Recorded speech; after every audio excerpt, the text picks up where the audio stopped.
Hi, I'm Andy Bounds, author of The Snowball Effect.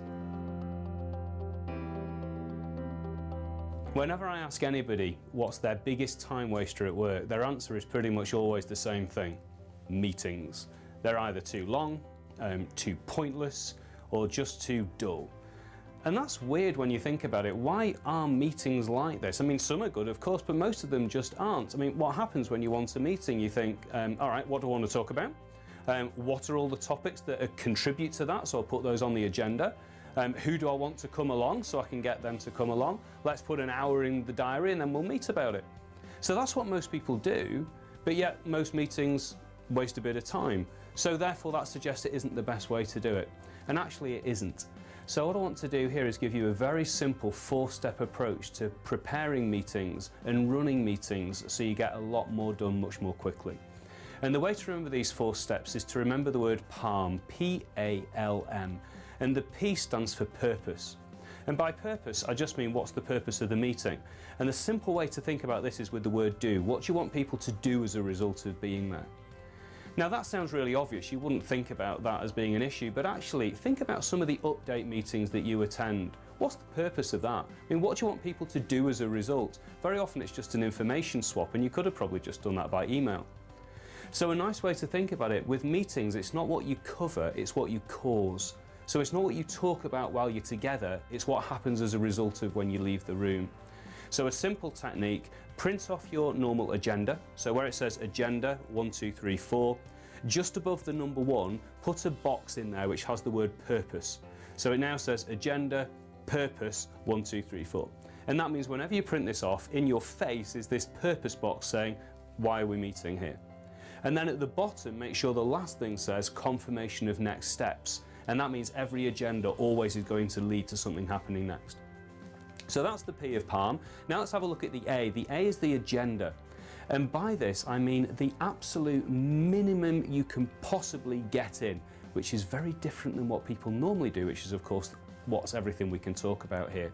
So if there's something which isn't going to contribute to the purpose, it doesn't go in. If there's something that you could talk with one of the meeting attendees one-to-one beforehand, do it one-to-one and then bring the update to the meeting. So anything that you can strip out, you do.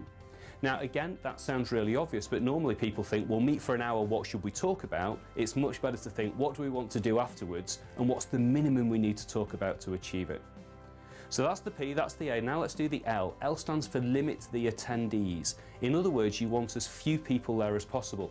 Now again, that's counterintuitive. You think we should get as many people as possible. I think like Alan can help us. I think we need Beryl, she's got some skills here. Better invite Colin, I don't want him to be upset about it. Derek, if he doesn't like this, he's going to be a real pain. Let's get him together.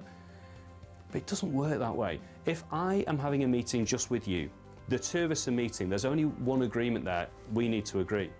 But if you bring your friend and I bring my friend, all of a sudden look how many agreements there are now. You need to agree with your friend and me and my friend, that's 3.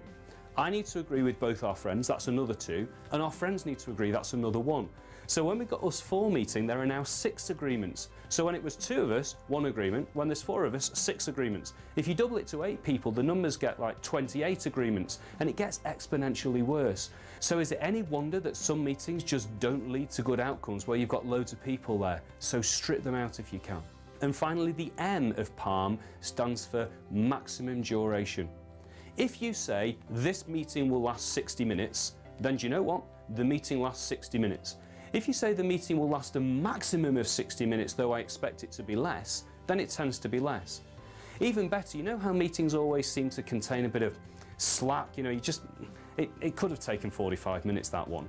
Instead of saying it will last 60 minutes, why don't you say it will last a maximum of 45? Now the time savings here are amazing if you add them up. Think about this. If you save just 12 minutes a day in your daily meetings, 12 minutes a day doesn't sound a big saving, but it's easy to do if you make PALM the way you do these things. Save 12 minutes a day.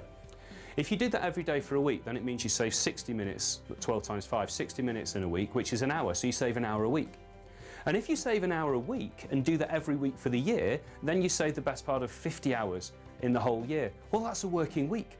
So saving 12 minutes a day actually equates to saving a whole week a year. And let's face it, with meetings, what a rubbish week that would have been. So I hope you found that tip helpful. My new book, The Snowball Effect, has lots of other tips in it. There's at least 60 or 70 which talk about similar things.